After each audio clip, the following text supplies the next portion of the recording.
સાચું પૂછો તો કૃષ્ણાયનની કોઈ પ્રસ્તાવના જ નથી. કૃષ્ણ વિશે લખવું આમ જુઓ તો જરાય અઘરું નથી. ઢગલાબંધ સંદર્ભ ગ્રંથો અને એમના વિશે લખાયેલી સંખ્યાબંધ વાર્તાઓ અને નવલકથાઓમાંથી કૃષ્ણ કેટલાય સ્વરૂપે મળી આવે છે.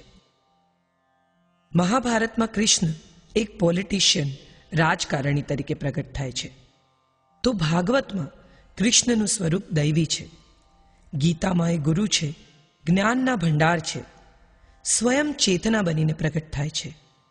તો ક્યારેક સાવ સરળ માનવીય લાગણીઓ સાથે આપણે એમને કેમ ના જોઈ શકીએ? દ્રૌપદી સાથેના એમના સંબંધો આજથી કેટલા હજારો વર્ષ પહેલા સ્ત્રી પુરુષની મિત્રતાનો એક ઉત્તમ નમૂનો છે.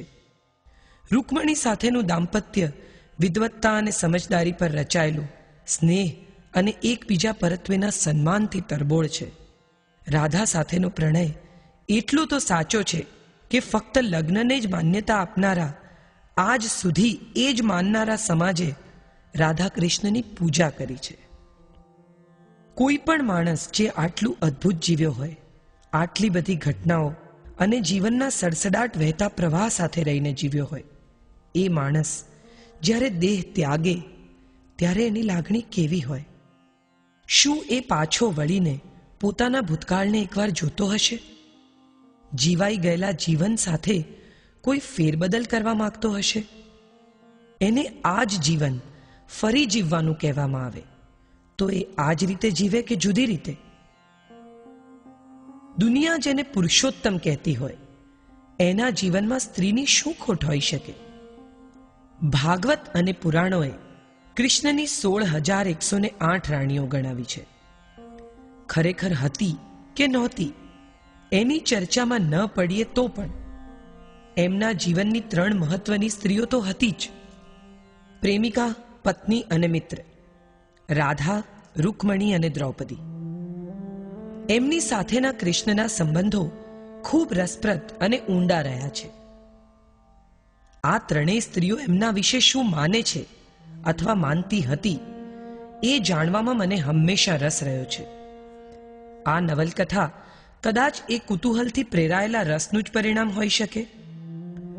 મૃત્યુને જોઈ ચૂકેલા, અનુભવી ચૂકેલા કૃષ્ણ જીવનની છેલ્લી પળોમાં જીવનની કેટલીક ઘટનાઓને ફરી એકવાર જુએ છે, અનુભવે છે, એમને ફરી જીવે છે. અને એ અંતિમ પ્રયાણ પહેલાની છેલ્લી પળોનો એક નાનકડો પડાવ એટલે કૃષ્ણાયન. આ એક કૃષ્ણ છે જેને તમે કોફીના ટેબલ પર સામે જોઈ શકશો. આ એ કૃષ્ણ છે જે તમારા ડેઇલી રૂટીનમાં તમારી સાથે રહેશે. આ કોઈ યોગેશ્વર, ગિરિધારી કે પાંચજન્ય ફૂંકનાર ગીતાનો ઉપદેશ આપતા કૃષ્ણ નથી. આ તો તમારી સાથે મોર્નિંગ વોક પર ચાલતા ચાલતા તમને જીવનની ફિલોસોફી સમજાવતો તમારો એવો મિત્ર છે જેને તમે કંઈ પણ કહી શકો છો, અને એ વેલ્યુ સીટ પર બેઠા વિના તમને સમજવાનો પ્રયત્ન કરશે. આ મારું વચન છે. જો તમે કૃષ્ણને તમારા ગણશો તો એ તમને એટલા બધા પોતાના ગણશે કે તમને ક્યારેય કોઈ મિત્રની, કોઈ સાથીની, કોઈ સલાહકારની કે કોઈ સપોર્ટની શોધ નહીં કરવી પડે. કૃષ્ણ સ્વીકારનું, પરમ સ્વીકારનું એક અદ્ભુત ઉદાહરણ છે. તમે એમને જે આપો તે સ્વીકારે છે, સહજ ભાવે, પ્રશ્નો નથી પૂછતા. પણ ખરેખર તો આપણે એમને જે આપીએ છીએ એ એમનું જ આપેલું નથી. દ્રૌપદીએ છેલ્લી મુલાકાતમાં કૃષ્ણને જે કહેલું એ જ મારે પણ કૃષ્ણને કહેવું છે. ત્વદીયમસ્તિ ગોવિંદ, તુભ્યમેવ સમર્પ્યતે.